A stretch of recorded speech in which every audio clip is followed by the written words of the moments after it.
Hi everybody, it's me Tanisha. I wanted to make a quick video real quick to give you an update on February. It is only February 8th, which is actually, I'm not going to say it's pretty sad, it's pretty interesting though. It's February 8th and I'm already like on fumes when it comes to my budget.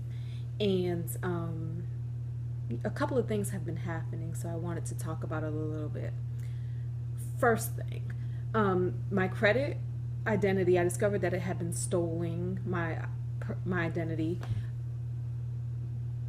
in January, like the end of January. So I filled out a police report and everything, and they actually emailed me today, which was pretty interesting because they wanted to know. They said it looks like, the people who did it are in a different state, and they wanted to know would I be willing to travel there to press charges. And my answer to that is yes, I would be, because I really think it's just such a shame that there are actually people who prey on other people. We try to do right by the laws of the land and pay our bills on time and maintain good credit. And I really don't use my credit much.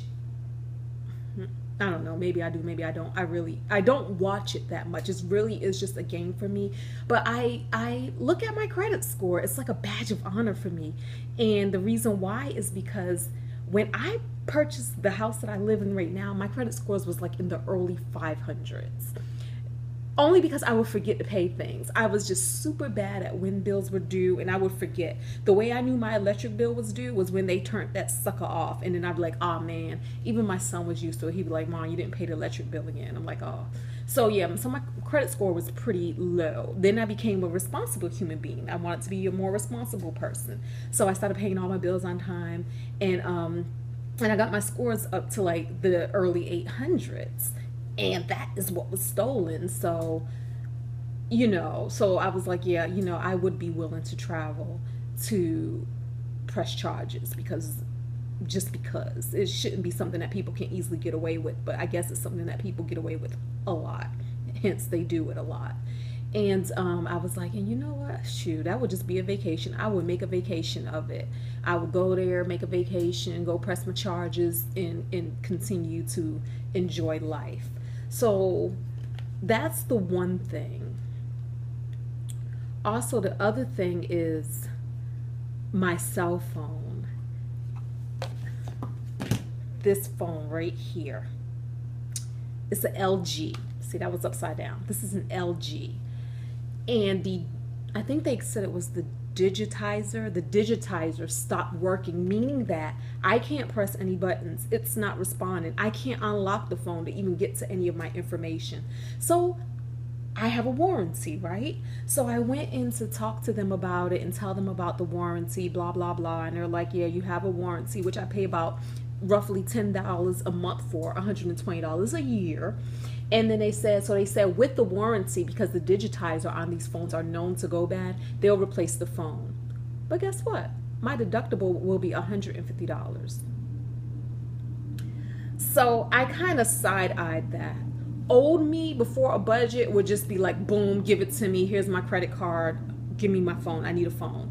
New me was like, I'm gonna think about that. I'm just gonna not have a phone for a few days. I've been calling people. I've been making a few business calls and calling my mother and stuff using Messenger, Facebook Messenger. But I was like, I'm not willing to pay $150 on a phone that I don't even love. I don't love this phone. And then on top of the $120, because I had this phone for over a year, paying $10 a month. So let's round that down to $120. So $120 plus that $150 meant that I paid $270 for this phone that was free. Because I had the rebate, and you know how like every 2 years they allow you to pick a phone for either for free or for a smaller price than the $700 they claim the phone is. So I do the rebate thing, and so I was like, I got this phone for free, but at the end of the day, they knew some way, somehow they was going to get their money for the phone. So new me says, I'm not willing to pay that money on a phone, especially it wasn't in my budget. I did not add getting another phone into my budget. So guess what I did today? I went back to Sprint, and you see this phone all cracked up. This was my old phone. Turn this sucker back on. So this is back on.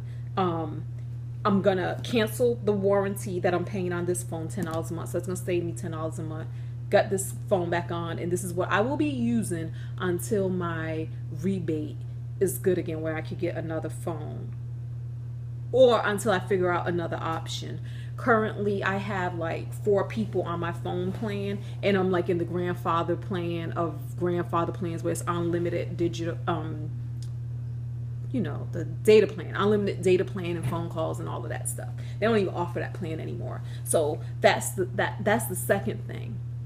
The third thing is I don't know if it's because I'm on a budget and I'm looking at everything or what, but the craziest thing happened. All my forks are missing. All my forks are slam gone. I had forks. I'm the one who loads the dishwasher and unloads the dishwasher.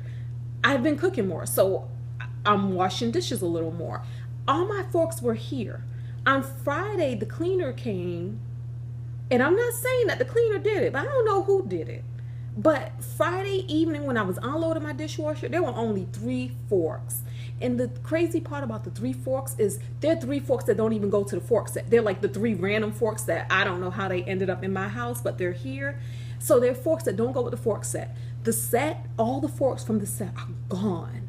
I questioned everybody in my house. I questioned my son. And mind you, the people who are in my house have been in my house for a while. Forks ain't never disappeared. They did not start slowly disappearing. One fork gone, another fork gone. They're just gone. Like between day 1, maybe 3 days before Friday, and then Friday, all the forks are gone. So question my son. I rent out rooms in my house. One of the ways that I make extra income every month, rent out rooms. There's just no rhyme or reason for the forks. I don't want to blame it on the cleaner person, but I'm definitely going to call the company just to let them know that, forks are missing. I'm going to start taking better inventory of what's in my home, because I don't even get it. But I refuse to go out and buy more forks. So guess what? I bought these. These are some plastic forks. I needed some for work anyway, and these are just mine. I'm not sharing with my son. I'm not sharing with anybody. They're gonna be up in my bedroom. When I need a fork, if I don't feel like washing one of the 3 forks, I'm gonna go get me my little plastic fork and also bring some to work for work forks. And that's the other thing. Now the thing, I noticed this yesterday, and it got me down a little bit. Because, we make these deals and we make these loans and we pay our bills, but I never really looked at the numbers. I never really looked at the truth of the math. So my mortgage, every month, I pay $3,168 to my mortgage. And then I just made this blind assumption out of nowhere that 2,000 of that, 2,000 had to be going to my principal, right? And then they can use the $1,168 to take care of everything else, to take care of the interest, to take care of the escrow account with the taxes and everything. I made that assumption. And so yesterday, after I had paid my extra payment for January's thing, and I said, let me go in and look at what I now owe. I looked at this thing, and out of $3,168.11, only $972.13 went to the principal. That made me had to stop, question my life, wonder if this was even worth it. Like, why am I going to pay extra? And oh my goodness. And I looked at the principal, and I'm looking at it like right now. And I see how, I don't even know how to scroll down this. Okay, there we go. I see how, like, back in July of 2013, $893 was going to the principal. So the amount that went to principal moved up by dollars, like a few dollars more every month went to the principal. 1,000 this month. $1,394 went to interest. $800 went to escrow. There's something wrong with that picture. I'm not going to sell my house. I love my house. Yeah, it's probably not a house that Dave Ramsey would have suggested buying. It's pretty big. It's just me and my son. Currently, it has 5 bedrooms in it. Whenever I get around to finishing the basement, there will be 6 bedrooms. But I like this house. My interest rate is 3.25%. So I have a low interest rate. Even with that low interest rate, $972 went to the principal. At the end of the day, it motivates me to go ahead and throw extra money to that principal monthly. I have to do it. I have to do it. And I'm saying this, I came to this decision. I'm saying this now because it's February 8th and I've already tapped out, I'm done. My budget. Yeah. I kind of knew that was coming, but an option for me was